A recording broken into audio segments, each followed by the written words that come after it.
Alright, hey guys, so we're down in my basement. I've got some good news and some bad news, and kind of in the middle news. Good news is that I got married last weekend. I meant to announce it sooner, but, yep, sorry ladies, I am taken. No, my, well, not wife, but my fiance and I finally got married. It was quick, easy. I mean, literally 4.5-minute ceremony at a local state park, and then we went out to lunch afterwards. It was our two best friends each. We each had our two best friends, and our direct family, parents, brother, her stepmother. That was it. So it was very good, very nice. Nothing has changed. I mean, we've known each other. We've been together. Actually, we got married on our 7-year anniversary. So it's not like it was a surprise, you know. All these people are telling me, they're like, oh, married life is difficult and everything's going to change. Maybe it did for you, but not for us. So, that's the good news. Mediocre news. I got more mice. Some more mices in there. They're little, so they got some time to grow. But these guys are still doing well. They're pregnant. These guys have started dropping babies. I've already collected most of the pinkies. I left them a couple. I always leave them a couple. I feel cruel just going in and taking all of their babies away, you know? Like, it's not, wow, those grew fast. 4 days ago, those did not have hair. Huh. Also, they must have hid one from me because I don't remember leaving 4 of them. Either way, now, the bad news. My big albino female decided to double clutch. I never reintroduced her to a male. She double clutched on her own. She had, turn on the light here. She gave me a secondary clutch of a solid 13 eggs. Now, that was just what she laid. 13 eggs. Oh good, that one is fine. I thought maybe it was bad. Then she stopped laying, but I could obviously see that there was more in there. I immediately started researching egg-bound snakes. Everything I read said they can go up to a week. Sometimes the females just get tired, or those eggs aren't quite ready to go. So they said, just don't worry about it. She goes past a week, then you get a vet involved. Well, she went 3 days, and then I found her dead in the tank yesterday. Now keep in mind, yesterday morning she was alive, because I kept checking to see if she had laid. Yesterday morning she was alive, and then I went to check on her and she was dead. Rigor mortis had not even set in yet. That's how soon I found her after she died. So, me, being the iron-stomached bastard and crazy SOB that I am, I took a scalpel, and I went in, and I got the rest of her eggs out. I don't know if they're going to survive.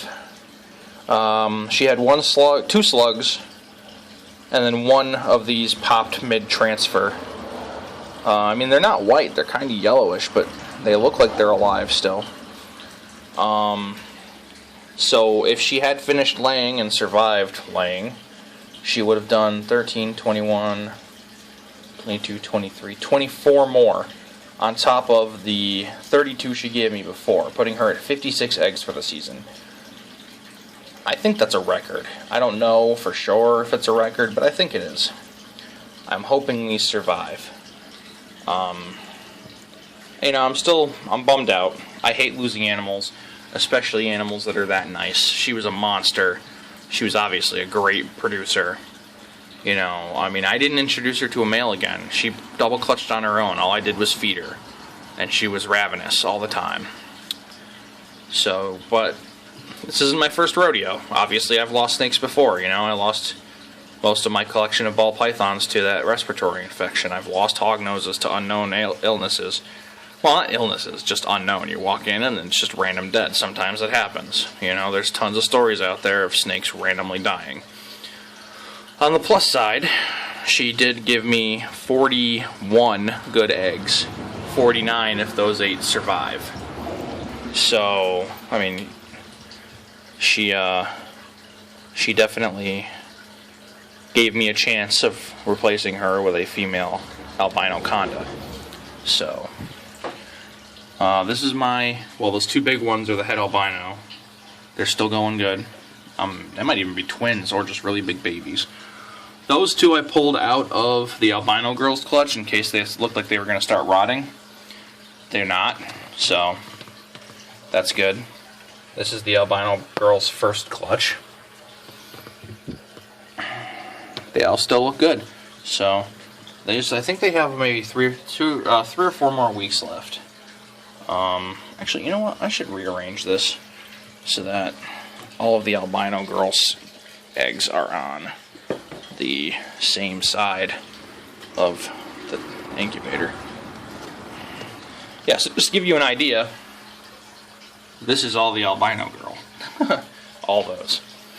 1, 2, 3, 4, 5, 6, 7, 8, 9, 10, 11. Oh no. Nope, okay. Those extra 2, yeah, those extra 2 eggs are actually from my conda clutch. Yeah. Yep, they're from this box. This is the conda clutch. I should really label these. But yeah, I thought maybe they were going to go bad, but they're not. They're still good. And like I said, those 2 big ones are the het albino clutch. I still don't know how she passed those eggs, considering how small she was. She's actually in shed right now, the het albino. It doesn't look like she has any more eggs in her, but she could go. I mean, it's very possible. So I'm just going to keep feeding her and hope the same thing doesn't happen to her. That would be devastating. But that means that after I sell some babies this year, I will be in the market for another adult female. Hoping probably find an albino. Maybe I'll see if I can find an albino het entry or something, which will jack the price up a bit, but it'd be nice to have, especially if I'm going to work with snows. And then I think I'm going to try to find myself a male snow. It also depends on what I hatch out for condas. I mean, I might have an albino super conda in this clutch right here. So I could always try to find a conda female that's het albino, or a conda female het snow or something. I don't know. I highly doubt I'm going to find an adult female conda for sale, though, that's for sure. But that's my incubator. Like I said, I'm not expecting any more eggs, and it sucked that that female had to die. Well, I mean, she didn't have to, but it sucks that she died. You know, I was excited that she was double clutching for me, but not at the expense of her life. That's not cool. Hopefully these eggs will hatch. I'm hoping. I'm really hoping. You know, like I said, I'm crazy. I went in there and I took them out of her. And I mean, she was dead for maybe 10 minutes, so there's a chance they could live. I had to try, you know. I'm not going to let her die in vain, so. But that's it. This video went on quite a bit longer than I expected, just me rambling.